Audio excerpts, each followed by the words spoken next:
Okay, we are ready to set the static timing on the bike, and the way I like to do this is to use a multimeter, and I'm going to set it to the continuity setting, and it has a buzzer, so when there's continuity it'll buzz, and when the continuity breaks the buzzing stops. When the points are closed we'll have buzzing, and as soon as they open the buzzing will stop. So that's a good way to set it.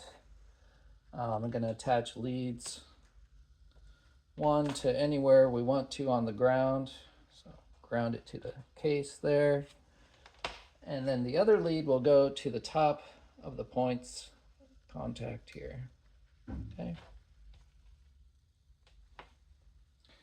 and as we rotate the engine we'll get continuity when the points are closed, and as soon as they open the continuity will stop. So let me turn this and reposition the camera so hopefully you all can see a little bit.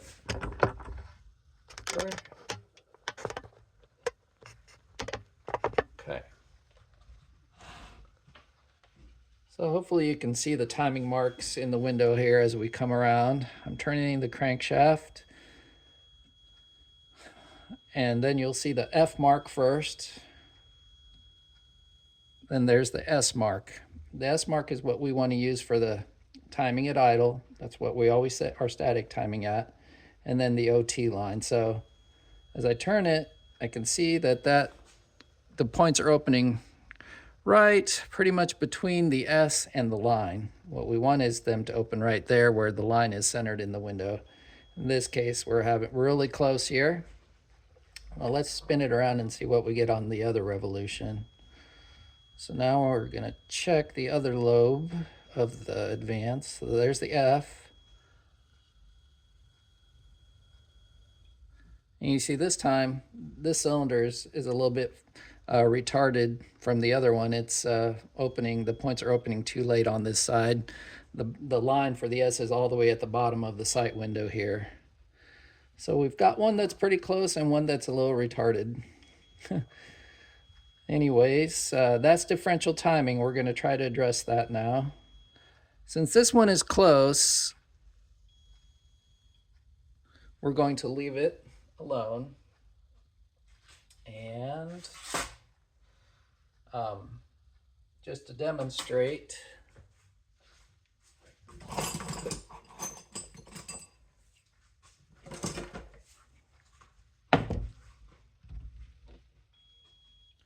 so this one is not too bad. It's really close to the line. Let's spin it around to the one that was late, opening too late. There's the S line. That's where we want it to open, but it's not opening till about there. So what we can try to do is take a drift. A brass one would be preferable, but we're not hitting this hard. And what we want to do is try to get these to open a little earlier on this side. And since the points are over on this side, we're going to just try to nudge this bolt and the advance just slightly towards the points so that it will open a little earlier. So just putting it here and giving it a slight tap or two like that. And then we can check and see if that made any difference, and it did.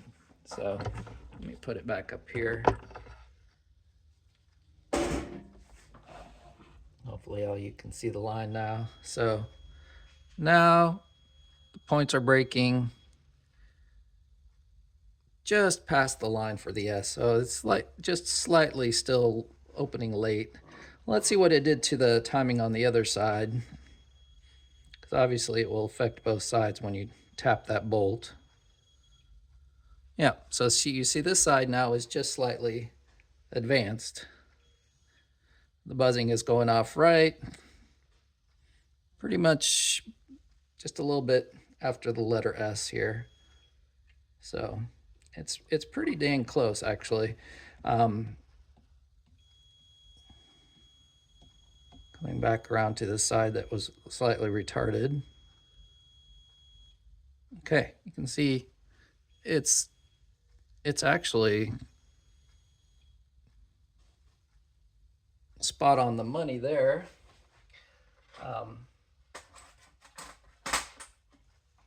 So I'm actually going to tighten down the rotor bolt here.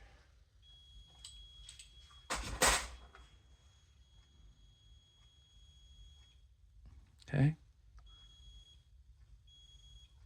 So that side is good. Coming back over to this side.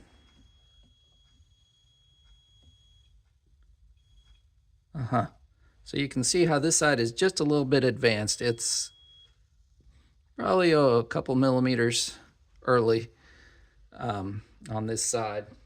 So what we can try to do is tap that bolt the other way, away from the contact points. So this time we're going to be tapping it on this side and try to move it away from those points. See if we can. And you can tell I'm not smacking that thing really hard. It doesn't take much usually. Let's see what that did.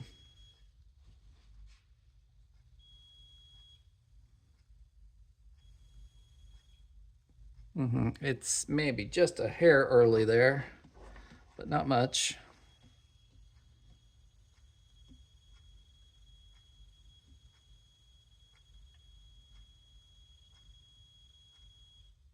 And this side is still perfect. So that's how you can address differential timing.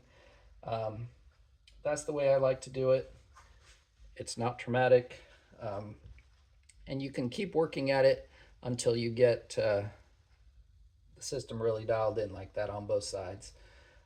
That's what I'm going to try to get them as close as possible now, and then I'll show you the end result. I also wanted to mention, I pulled the advance off real quick, because if you need to adjust the timing in general, if both sides are off or you just need to bring them in, these are the two screws that hold the points plate. So all you have to do is loosen these two screws, this, and once they're loose, you can rotate the entire plate like this to adjust your timing. And that's how you set the timing. And you can set it for one side, and then if you need to address the differential timing, you can try to adjust it for the other side using tapping on the end of the bolt, as long as they're really close to each other. But when you get the timing right, then you tighten down these screws, obviously, to set the timing and hold the timing in place. So I didn't mention that earlier, but that's obviously an important step. If I reinstall this, and let's see.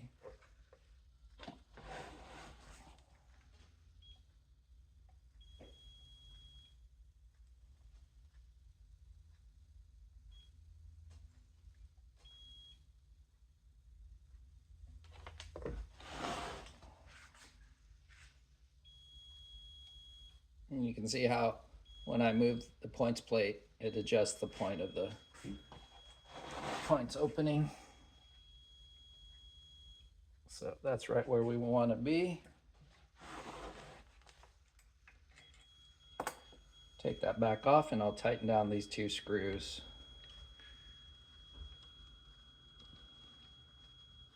And that's actually the first step you do after you set the points gap, is do this, and then address your differential timing after that. So, but that's how the setup goes. Okay, and after I've fine-tuned it and made all the adjustments we can see here. Let's see what we got.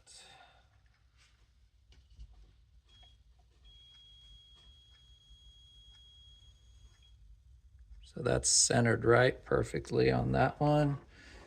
And then if we spin it around, here's the F. And there's the S, so that's right in the middle of the window too.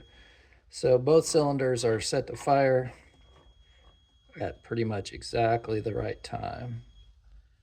Again, the S line is dead center in the window. So everything is tightened down on here. And that was the final verification. So the next thing we can do is finish installing. Let's disconnect this multimeter. Next thing we can do is install the wire from the condenser and the wire from the points, both of them to the points terminal screw. And that's what we're going to do right now. Okay, and then the final thing I'm going to do here is attach the spark plug wires. I fed them through the sides of the case here and up through here. And the ends have already been soldered, so they just go to the leads here. And tighten those down.